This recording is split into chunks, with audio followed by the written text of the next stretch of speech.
What, Marcus? You want an introduction? I just came to take you home. I'm not going home with you tonight.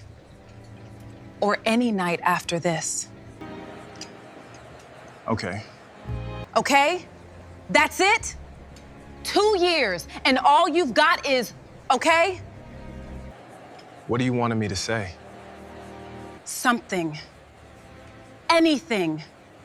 Fight for once in your life.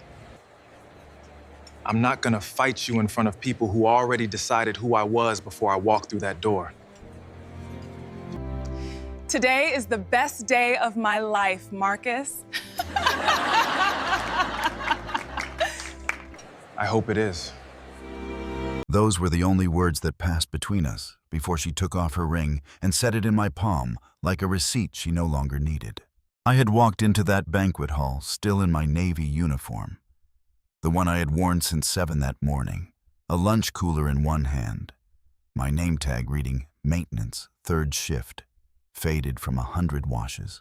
I had come to pick her up, the way I had most Thursdays for 2 years, expecting nothing more than an ordinary drive home. Instead, I found her standing near the center of the room, Andre Coleman's arm around her waist, like he was settling into a chair he already owned. A small crowd of people who did not know either of us, laughing along at whatever she said next. The ring was small and plain, the kind that had never once tried to impress anyone, and it sat in my open hand for a long moment while the room decided whether to keep watching or look away. I closed my hand around it, set the lunch cooler down on the nearest table, and turned toward the door. Simone took Andre's arm and walked the other way, toward the bar, toward the version of her life she had decided was finally starting. Nobody in that room clapped. But the air felt like applause anyway, the kind reserved for someone who has just escaped a burning building.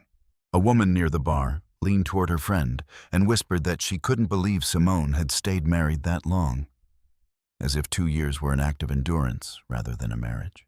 Andre lifted 2 glasses of champagne from a passing tray and handed one to her, toasting nothing in particular except the space I had just left behind. I heard her laugh once, too loud, before the door swung shut behind me. Outside, the parking lot was quiet in the way parking lots are quiet after everyone inside has already decided how the night is going to end. I sat in my car for a moment before starting the engine, the ring still closed inside my fist. The lunch cooler no longer with me, left behind on that banquet table like something I had already decided I no longer needed to carry. I didn't look back at the building.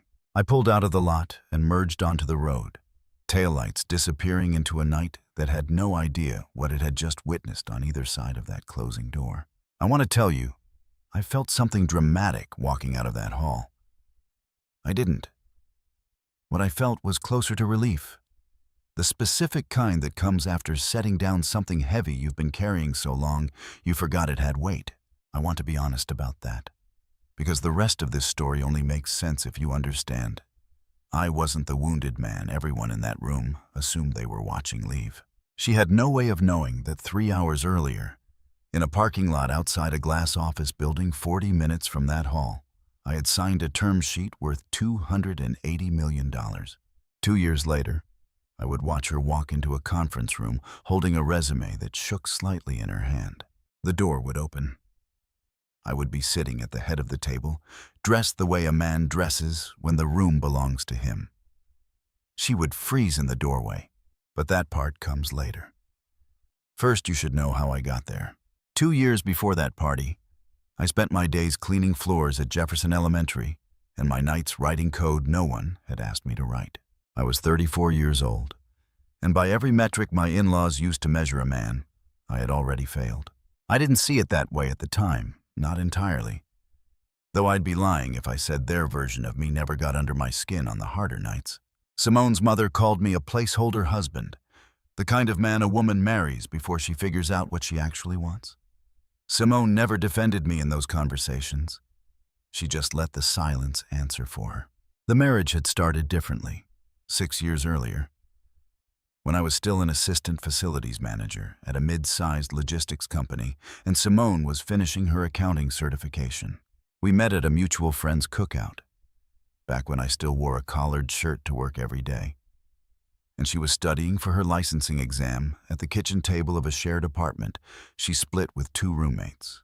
I made her laugh within the first 10 minutes by pointing out, with total sincerity, that the grills she was struggling with had a broken regulator valve, and then fixing it myself without being asked, wiping my hands on a paper towel like it was nothing. She told her sister that night she had met a man who fixed things without needing to be thanked for it. A quality she didn't yet know how rare it was, or how much she would eventually take it for granted. We married 18 months later in a small ceremony at her childhood church, with a reception in the fellowship hall decorated by her aunts. And I gave a toast so short and so plain that her mother later described it, not kindly, as underwhelming.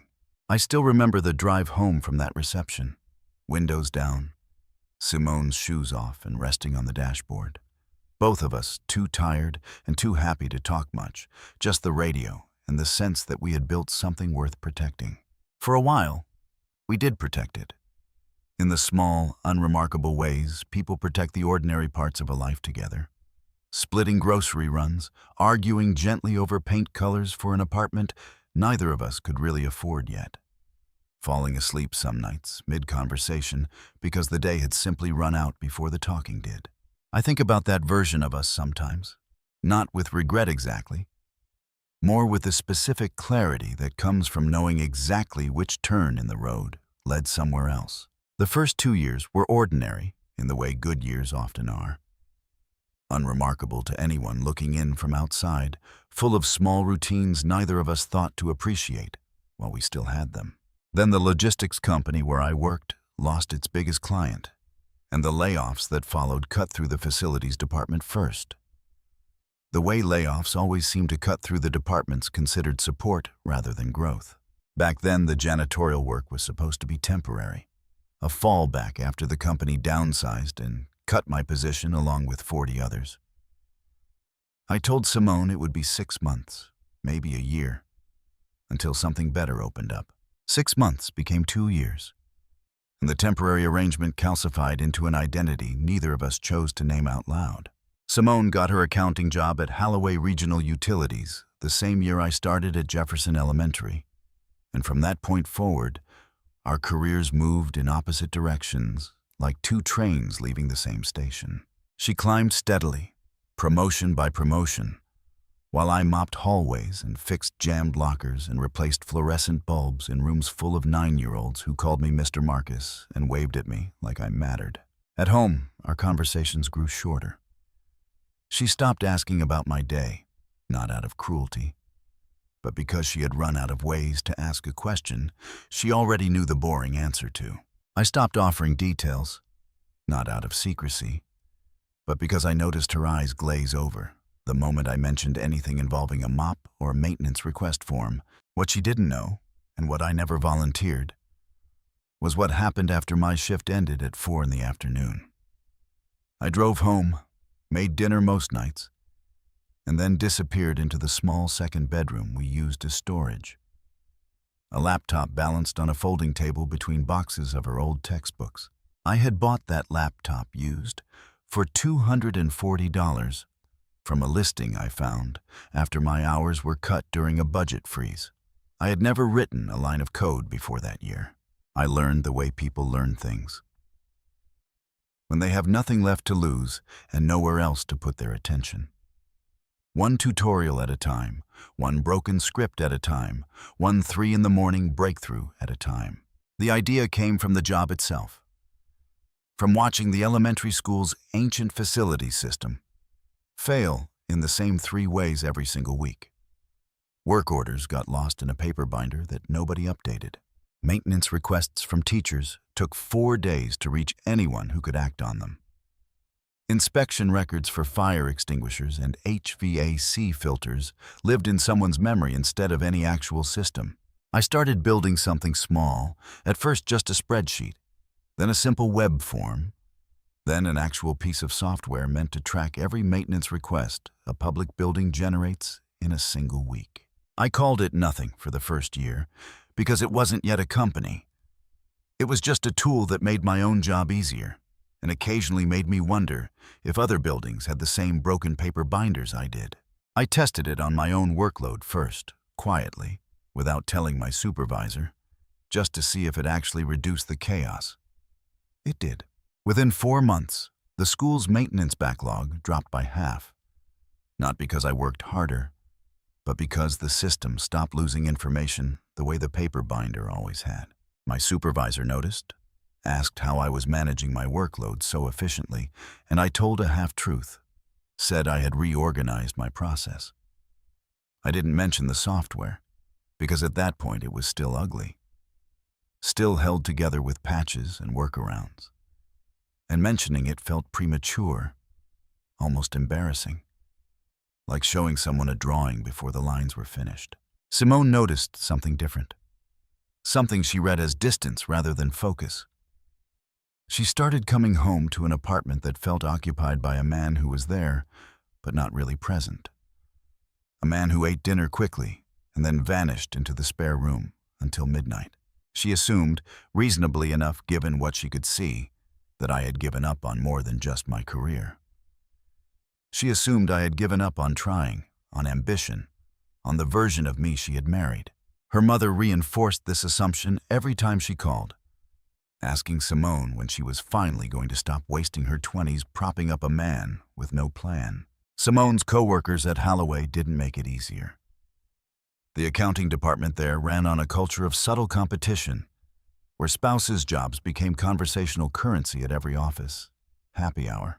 When colleagues asked what her husband did, Simone eventually stopped saying facilities technician and started saying he's figuring things out, a phrase that did more damage to her own confidence than to mine. Andre Coleman transferred into the regional office as a senior operations manager during Simone's 4th year at Holloway, and from his first week, he understood exactly how to read a room. He noticed which employees felt underappreciated at home and offered them the specific attention that made underappreciation feel temporary. With Simone, he noticed the flicker of embarrassment whenever her husband came up in conversation, and he built his approach around widening that flicker into a fault line. He asked about her weekend plans and then commented, almost offhand, that a woman as sharp as her should be building a life to match her talent. He never said anything explicitly critical of me. He didn't need to. He simply positioned himself as the visible alternative, dressed well, spoke confidently in meetings, and made sure Simone noticed every contrast between his trajectory and the one she believed I was stuck in. Simone began finding reasons to stay late at the office. Reasons that had less to do with deadlines and more to do with avoiding the version of her evening that involved sitting across from a man in a faded uniform shirt. I noticed the later hours, but didn't confront her about them. Partly because I was buried in my own late hours, and partly because confrontation had never been my instinct. I processed disappointment the way I processed a broken pipe, quietly, methodically, without drama, looking for the source of the leak instead of yelling about the water on the floor. Looking back, I think that instinct was both my greatest strength and the exact thing that made it so easy for everyone around me to underestimate what I was capable of. People mistake quiet for empty more often than they should. By the 2nd year of the affair building itself in slow motion, the software I had built for my own school had grown into something bigger than one building's maintenance binder. I started sharing an early version with 2 other janitorial staff at nearby schools in the district, men I knew from supply runs and shared trainings.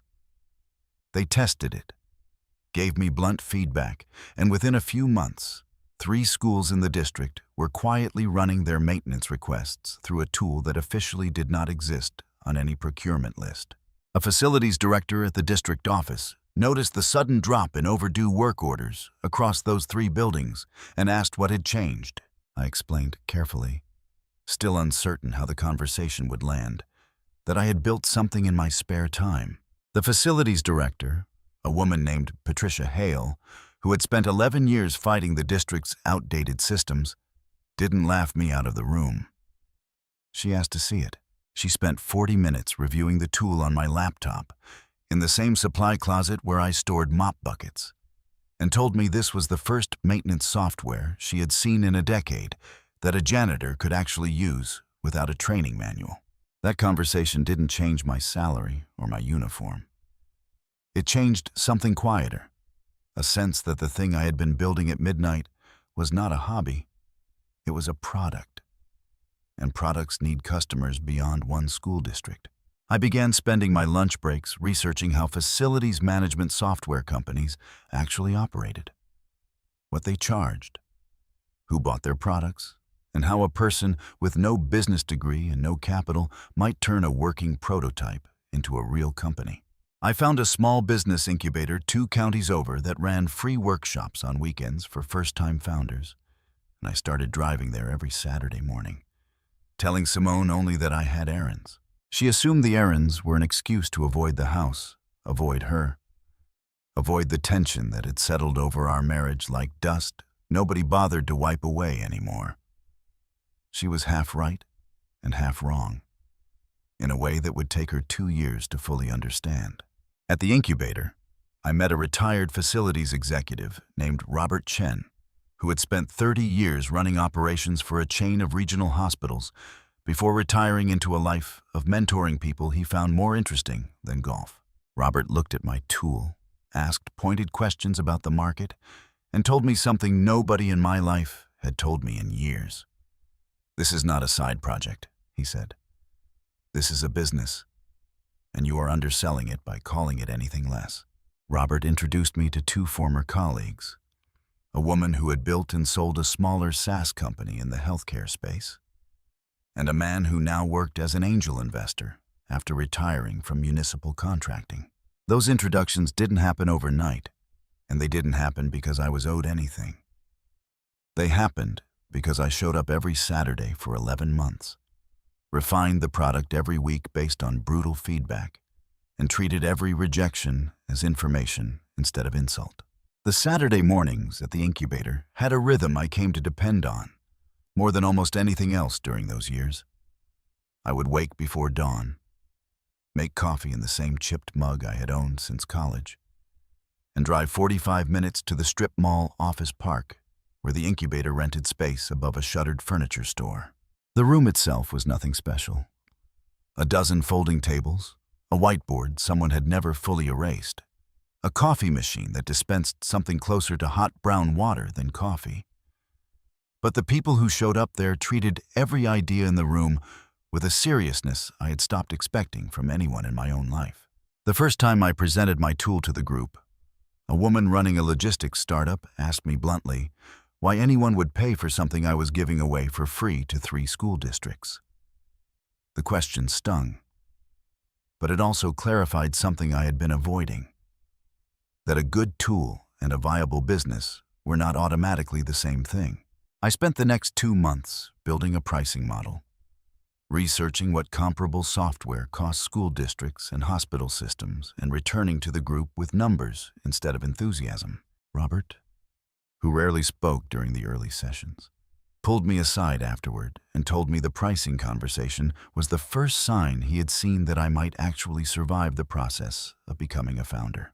Survival, he explained, had very little to do with the quality of the idea and almost everything to do with a person's willingness to be told they are wrong, repeatedly, without quitting. I absorbed that lesson the way I absorbed most lessons in my life, quietly, without announcing that I had absorbed it, simply adjusting my behavior the following week. At Jefferson Elementary, my daily work never changed in any way a supervisor would notice. The same floors, the same broken lockers, the same fluorescent bulbs flickering in hallways full of children who had no idea that the man restocking the paper towel dispensers was also quietly building software that would eventually be used across 2 states. A few of the teachers had grown fond of me over the years, particularly a 3rd-grade teacher named Ms. Reyes, who always left a cup of coffee for me near the supply closet on cold mornings. A small kindness I never forgot, even after I no longer needed anyone's charity. I never told her about the incubator, or the software, or the meetings, because in my mind those 2 parts of my life belonged to entirely separate worlds, and I hadn't yet decided whether they were allowed to touch. Simone's world, meanwhile, kept narrowing in ways she did not fully register until much later.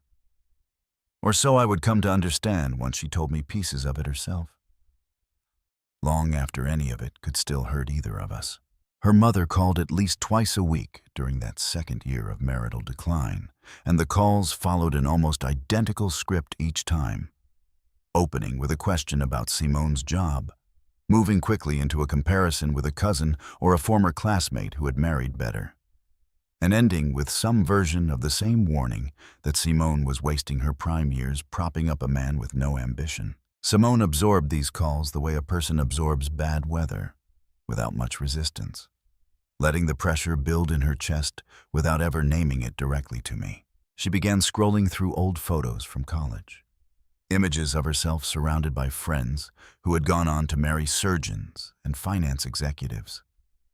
And she began measuring her own marriage against a highlight reel that had never once included the quiet, unglamorous years most of those marriages were actually built on.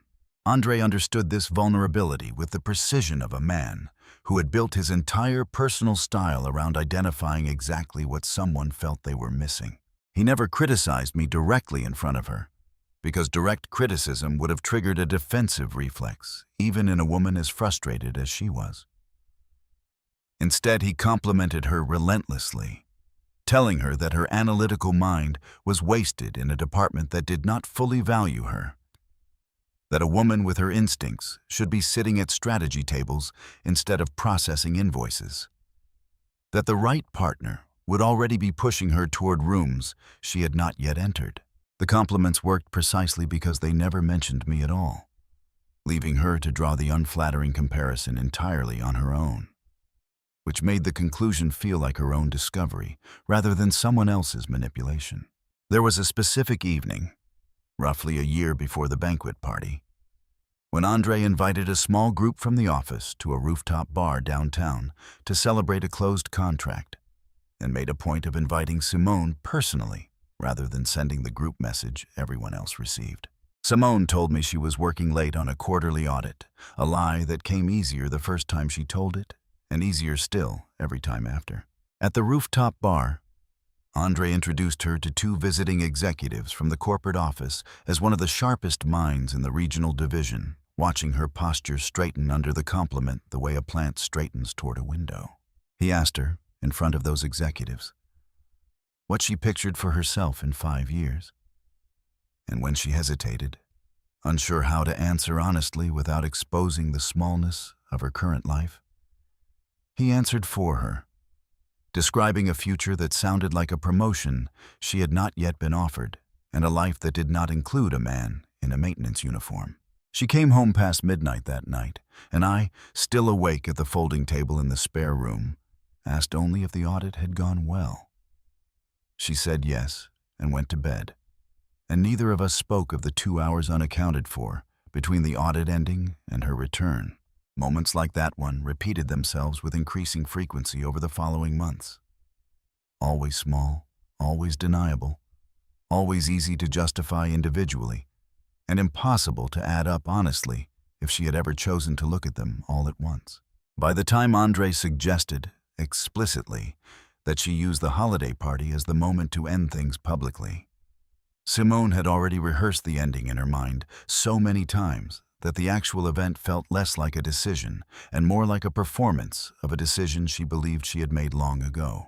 By the 18-month mark of what I now understood, privately, to be the slow ending of my marriage, I had a working product used by 6 school districts across 2 counties, 12 paying pilot contracts generating just under $9 million in annual recurring revenue, and growing fast enough that 2 of the venture fund's own analysts flagged it independently. A signed letter of intent from a regional hospital system interested in a larger rollout, and an introduction, through Robert, to a venture fund that specialized in unglamorous infrastructure software. By that same 18-month mark, Simone had started keeping a mental ledger of every small disappointment in our marriage. The canceled anniversary dinner when I picked up an extra shift, the vacation we never took because money was tight, the birthday she spent watching me fall asleep on the couch after a double shift instead of taking her out. She did not weigh these moments against the quiet fact that I had spent those same exhausted nights building something for both of our futures. Because she did not know that fact existed, and a ledger with only half the entries will always produce a lopsided total. Simone's mother visited 3 weeks before the party, where everything would come apart in public. And she used the visit to ask Simone directly and without softness what exactly she was still doing married to a janitor. Simone did not defend me. She agreed with her mother, out loud, in the kitchen, close enough to the hallway that I heard every word from where I stood folding laundry. I did not react. I finished folding the shirt in my hands, set it on the stack, and went back to the spare room to finish a demo I was building for the venture fund meeting scheduled for the following Tuesday. Andre chose that same week to make his intentions explicit, telling Simone over drinks after work that he had been patient long enough, that she deserved someone who matched her ambition instead of dragging behind it. He suggested, casually, that the upcoming company holiday party would be the perfect moment for her to stop hiding what everyone already suspected. She spent the days leading up to that party rehearsing in her head exactly how she would announce the end of our marriage, choosing the venue deliberately because she wanted an audience, because humiliation in private felt insufficient compared to humiliation with witnesses. She had no way of knowing that 3 hours before that party began, I would be sitting in a glass conference room across town, signing the final documents on a term sheet that valued my company at $280 million. Some doors are not meant to be pushed twice. The signature took less than a minute. But the road to it had taken 19 months of Saturdays, rejected pitches, and midnight debugging sessions in a room full of storage boxes. The fund had priced the term sheet at 30 times Grayline's current annual recurring revenue. An aggressive multiple Robert justified to the partners by pointing at the growth curve rather than the current number. 12 pilot contracts becoming 40 within a year if the hospital rollout closed the way the letter of intent suggested. Robert shook my hand afterward and told me the real work was only beginning, that a term sheet is a promise, not a finished company. I thanked him, checked the time, and realized I needed to leave immediately if I wanted to pick Simone up from her office party on schedule. I drove there still in my uniform because I hadn't planned to change. Because in my mind, this was still an ordinary Thursday evening errand, not a stage for anything. What happened next in that banquet hall you already know. I drove home alone that night in silence. No music, no phone calls, just the quiet hum of a car on a familiar road. Somewhere around the halfway point, I remember laughing once, quietly, at nothing in particular. Just the absurdity of carrying $280 million in one pocket and an empty ring finger in the other. And nobody in that banquet hall knowing either fact. I did not cry. I did not call anyone to vent. I went home, packed a single duffel bag with clothes for the week, and left a signed copy of an uncontested divorce petition on the kitchen counter the following morning before my shift. I had drafted it weeks earlier, quietly, after noticing the pattern of late nights and canceled plans. Choosing to prepare for an ending I suspected was already written before Simone ever spoke it out loud in that hall. I did not ask for anything in the divorce beyond what was legally mine. I did not mention the company, because at that point it was not yet public information. Not something a lawyer or a judge needed to weigh, since the term sheet had been signed under my name alone, before the marriage's formal dissolution, structured deliberately on Robert's recommendation to keep the business insulated from any personal turbulence. Simone signed the papers 3 weeks later without reading past the first page, relieved I had made the process easy, interpreting my lack of resistance as further proof that I had nothing worth fighting for. She moved into Andrea's downtown apartment within 2 months, telling friends it finally felt like her life was starting. I moved into a small rented room above a hardware store, kept working my shift at Jefferson Elementary for 6 more weeks while the legal paperwork for the company finalized, and then resigned on a Friday afternoon. Quietly, without ceremony, thanking my supervisor for 2 years of steady work. My supervisor, who had noticed the dramatic improvement in workflow efficiency over those 2 years without ever learning the real reason, wished me well and told me the district would miss me. I did not correct her assumption that I was leaving for another maintenance job. I simply said thank you and walked out to my car for the last time. The divorce lawyer I hired, a woman named Denise Okafor, who worked mostly with small business owners untangling personal finances from early-stage companies, told me during our first meeting that my instinct to keep the proceedings simple was unusual for a man in my financial position. Most people, she explained, want to be seen fighting for something, even when there is nothing left worth the fight. I understood the impulse, even as I told her I didn't share it.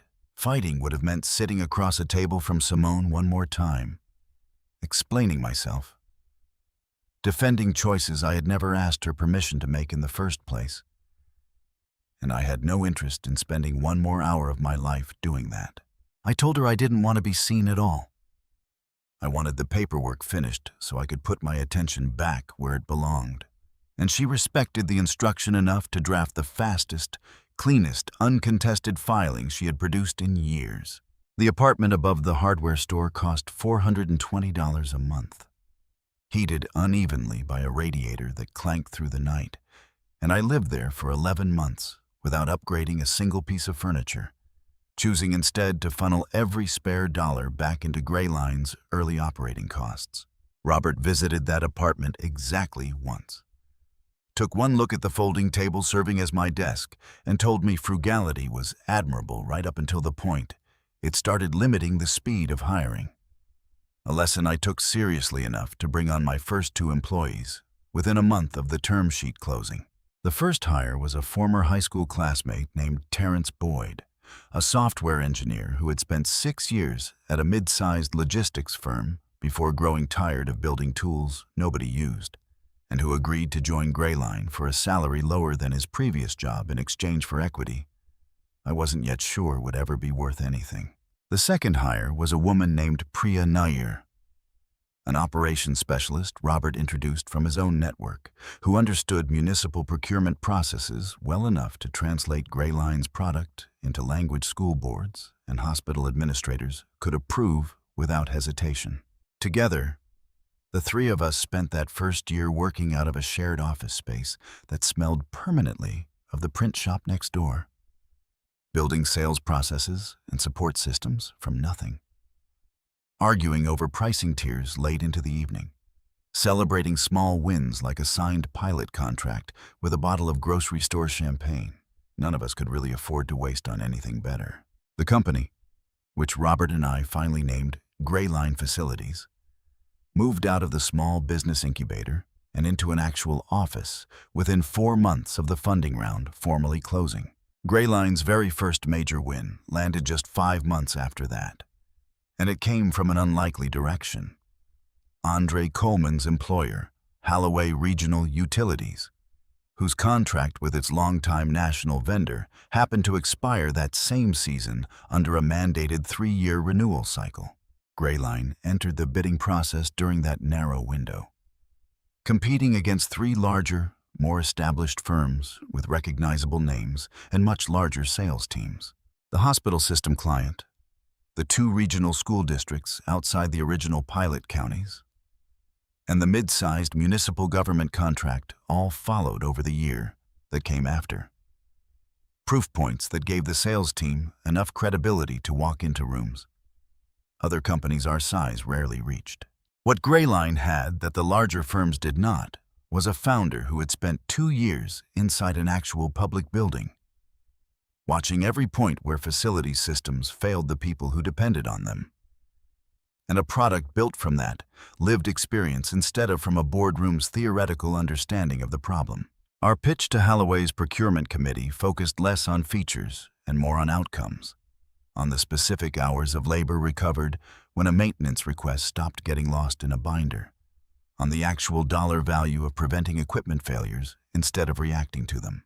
Halloway's facilities division, under mounting pressure from its own board to cut operational costs after 2 consecutive years of rate increases, drew public criticism, awarded the 3-year contract to Grayline, over its more established competitors.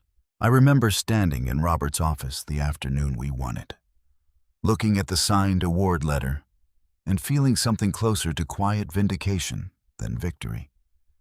The kind that doesn't need an audience to feel real. I didn't think of Simone in that moment, not directly.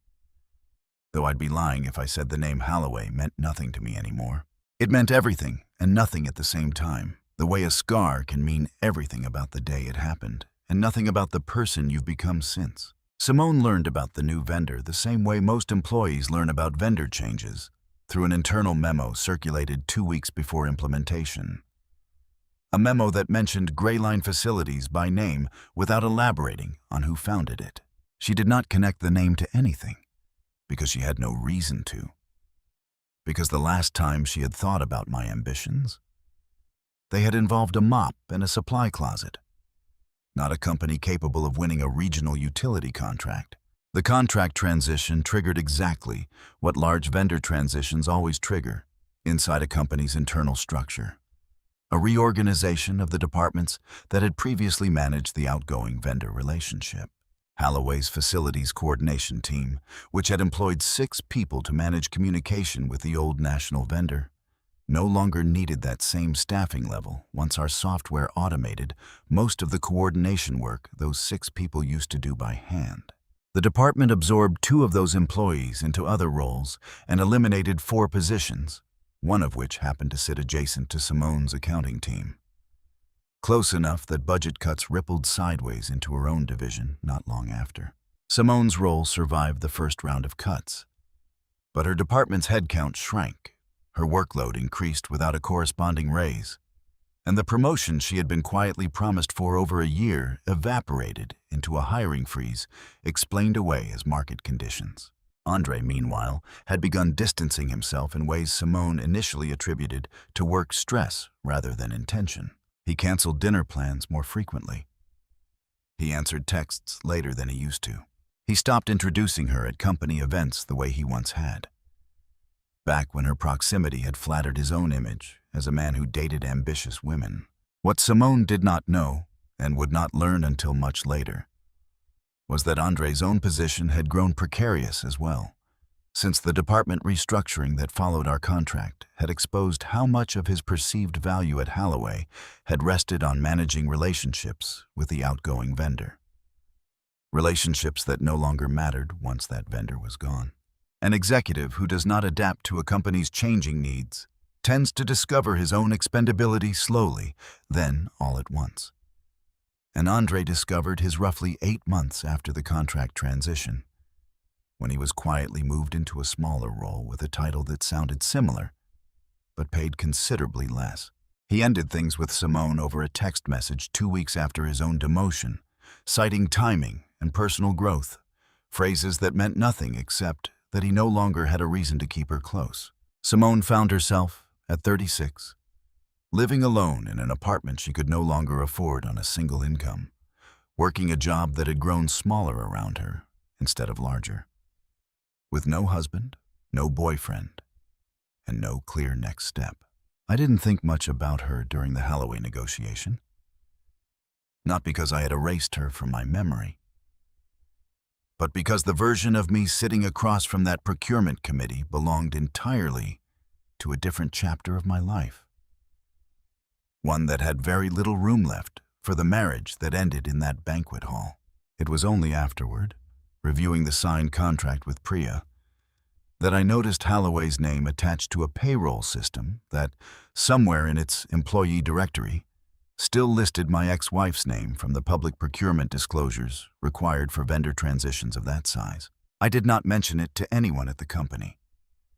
I filed the observation away the same way I filed away every other piece of information in my life, quietly, without urgency, and returned my attention to the next item on that week's agenda.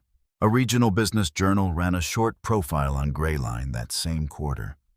A few hundred words tucked between larger stories about a manufacturing expansion and a downtown development project, describing me only as a former facilities worker who built software after noticing gaps in his own daily work. The article did not mention my marriage, did not mention Simone, did not dwell on hardship because I had specifically asked the reporter to focus on the product and the team rather than my personal history, uncomfortable with the idea of my old life becoming a marketing angle. Terrence teased me about it anyway, printing out the article and taping it to the office refrigerator, where it stayed for months, curling slightly at the corners from the humidity of the break room. Priya, who had grown close to me over that first year, was one of the few people at the company who ever asked me directly about the divorce, not out of curiosity for gossip, but because she had noticed how carefully I avoided the subject whenever it came up in casual conversation. I answered her plainly, the way I answered most things, saying only that the marriage had ended before the company began, and that I preferred to keep the two separate in my own mind, not because the ending hadn't hurt, but because dwelling on it had never once fixed a broken pipe or closed a deal. Priya didn't push further, recognizing in that answer the same quiet discipline that had built the entire company from a laptop in a spare bedroom. Terrence, who had known me since high school, was the only person at the company who occasionally pushed a little further, asking once over drinks after a long product launch whether I ever regretted not confronting Simone that night. Not saying something, not giving her the reaction she seemed to be hunting for in that banquet hall. I thought about the question longer than I thought about most questions, turning my glass slowly on the bar top before answering that a reaction would have given her something to remember me by. And I preferred that she remembered nothing about me at all, only the shape of the absence I left behind. Terrence didn't ask again after that, understanding, the way old friends eventually understand each other's edges, that some doors are not meant to be pushed twice. I insisted, over Robert's mild objections, that every new hire spend their first week shadowing a facilities technician at a partner school or hospital, the same way I'd once mopped floors and fixed lockers, so that nobody at the company ever forgot whose problems we were actually solving. That insistence became something of a company legend among early employees, retold to new hires as proof the founder hadn't forgotten where the company came from, even as the numbers around us grew large enough to make forgetting easy. By the time we moved into our own leased office on the second floor of a converted warehouse, Grayline employed 14 people, most of them hired for the specific, unglamorous expertise of understanding how public institutions actually make purchasing decisions. I still did the shadowing week myself whenever I could fit it into my calendar, less because I needed the reminder and more because it kept me honest about what the software was actually for. By our second full year of operation, Grayline had grown to 62 employees, opened a second office 2 states over to support our growing hospital system client base, and closed a funding round that valued the company well above the figure I had signed on the night of the banquet party, though I rarely mentioned the exact numbers even to close friends, treating the valuation the way a craftsman treats a finished piece, satisfying to have built, uninteresting to discuss at length afterward. I pieced most of this part together only later, from things Priya heard secondhand through the industry, and from a handful of details Simone herself let slip the one time our paths crossed at that interview. But the shape of it stayed consistent every time I heard it. The layoff came 14 months after the Grayline contract began, part of a second and larger round of cuts Halloway's board approved after another disappointing quarterly earnings call. Simone's position, along with 11 others in accounting and adjacent departments, was eliminated with 2 weeks of severance and a generic letter thanking her for her years of service. She spent the following 4 months applying to accounting roles across the region, sending out resumes that increasingly felt like messages in bottles, hearing back from fewer than 1 in 10 postings. Rent on the apartment she once shared with the idea of a better life became harder to justify, and she eventually moved into a smaller unit on the other side of town. The kind of move that quietly signals a life moving in the wrong direction. Her mother's calls continued through this period, though the script had changed, less about what Simone was wasting and more about what she still had left. A distinction that felt smaller than it should have given how much had already been lost. She sold the watch Andre had given her for her 35th birthday, not because she needed the money desperately yet, but because keeping it on her dresser had started to feel like keeping a reminder of a bet she had lost. She stopped attending the monthly dinners with her old work friends from Holloway, partly because she could no longer afford the restaurants they chose, and partly because their conversations had drifted toward promotions and vacations she no longer had any version of herself to discuss. 3 different interviews during those 4 months ended with the same polite rejection email, each one citing a stronger candidate pool. Language vague enough to mean anything, specific enough to close every door it touched. She started waking up earlier than she needed to, not out of ambition, but out of the particular restlessness that arrives when a person's days no longer have a shape imposed on them by somewhere they are required to be. She applied for a role at a community bank, a role at a manufacturing firm 2 counties over, a role doing part-time bookkeeping for a chain of dental offices, none of which called back, all of which she checked her email for, anyway several times a day, long after any reasonable person would have stopped expecting a response. A friend from her old department mentioned, almost in passing, that a facilities software company was hiring for an entry-level accounts coordinator role, a position well below what Simone had held 2 years earlier, but a position nonetheless. And by that point in her search, nonetheless was enough. The company was Gray Line Facilities. Simone did not recognize the name as anything more than the vendor Holloway had switched to during her final years there. A detail she had absorbed and forgotten, the way people absorb and forget the names of companies that do not affect them directly. She applied online, received a call back within 3 days, a speed that surprised her after months of silence from other employers, and was scheduled for an in-person interview at our regional headquarters the following week. I don't usually sit in on interviews for entry-level roles, but I made an exception for anything touching the Holloway account, since that relationship still carried particular institutional weight for us. Priya had flagged the resume to me 2 days earlier, not knowing what the name meant, just following the protocol we had for any candidate connected to a major client account. And I remember reading it once, twice, then closing my laptop and sitting with it for a while before I said anything to anyone. I didn't tell Priya I knew the name. I didn't tell her I needed to think about whether I even wanted to be in that room. In the end, I decided I did. Not out of cruelty, and not out of some need to see her fall, but because avoiding the room would have meant the story still had power over me, and I had spent 2 years making sure nothing from that chapter did. When the receptionist walked her down the hallway, lined with framed articles about the company's growth, I was already at the head of the conference table, folder closed in front of me. The door opened, and for a moment her mind refused the information her eyes were sending it. The way a person's mind refuses a familiar face appearing somewhere it has no reason to be. I gestured toward the empty chair across from me, the same gesture I would have made for any other candidate that day.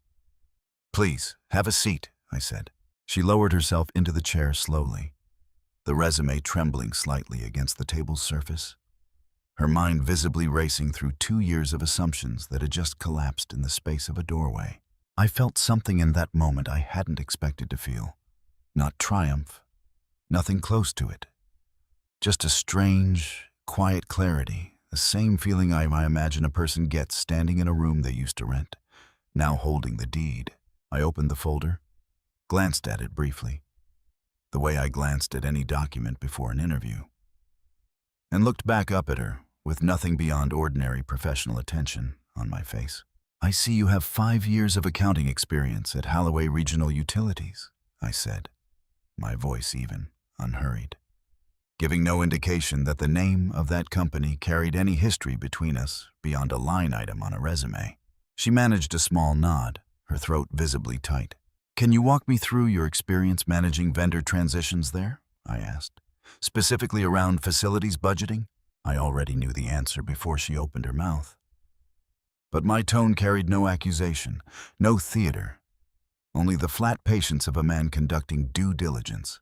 She answered as best she could, her voice steadier by the third sentence, describing budget reconciliation processes and vendor coordination duties she had performed for years without once imagining they would ever be recounted to this particular audience.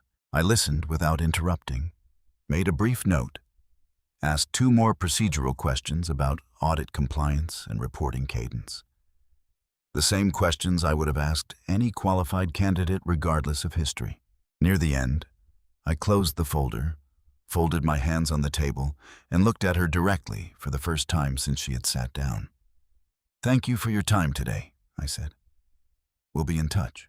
There was no edge in my voice, no lingering weight on the word "we," no flicker of satisfaction on my face. Only the same measured calm I had carried out of that banquet hall 2 years earlier. She opened her mouth, uncertain what she intended to say. Some fragment of an apology or an explanation forming somewhere behind her teeth, but I had already stood, extending my hand across the table the way I would for any other candidate leaving that room. She shook it, my grip firm and brief, entirely professional, and I watched her walk back down the hallway, lined with framed articles she still didn't stop to read. Past the receptionist, who wished her a good afternoon, out through the glass doors, into a parking lot full of cars that all seemed to belong to people whose lives had gone according to plan. She did not receive a call back for the position. The rejection came 4 days later, in the form of a brief, courteous email from our Human Resources Department, thanking her for her interest and wishing her success in her future endeavors. Language so standard it could have been sent to anyone, which was, in its own way, the final message the story needed to send her. I heard, much later, secondhand, through nothing more than the ordinary drift of small industry circles, that she sat with that email open on her laptop far longer than she meant to, reading the same 3 sentences over and over, searching for some hidden acknowledgement of everything unspoken between those words.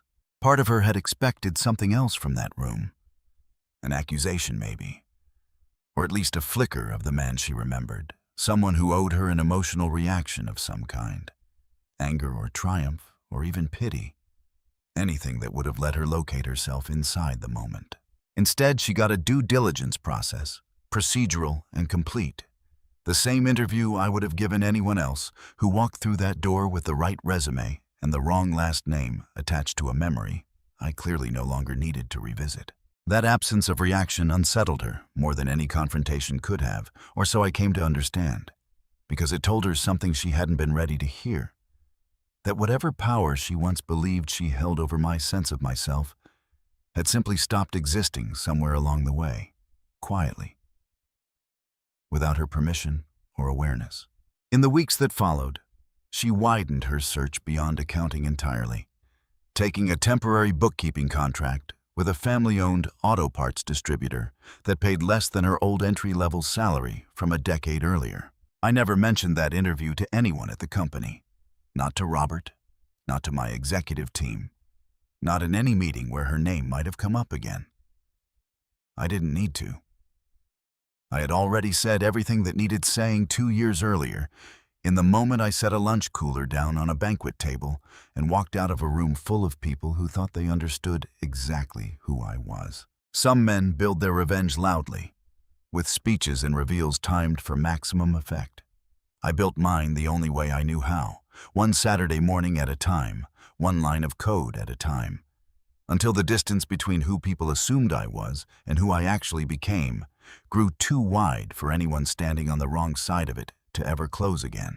People ask me sometimes, usually late in a conversation after a few drinks, whether I ever wanted to say more to her in that conference room. Whether some part of me wanted her to know exactly how much she had underestimated. I tell them the truth, that wanting her to know would have meant I still needed something from her. And by the time she sat down across that table, I didn't. That, more than the company, more than the number on the term sheet, is the part I'm actually proud of.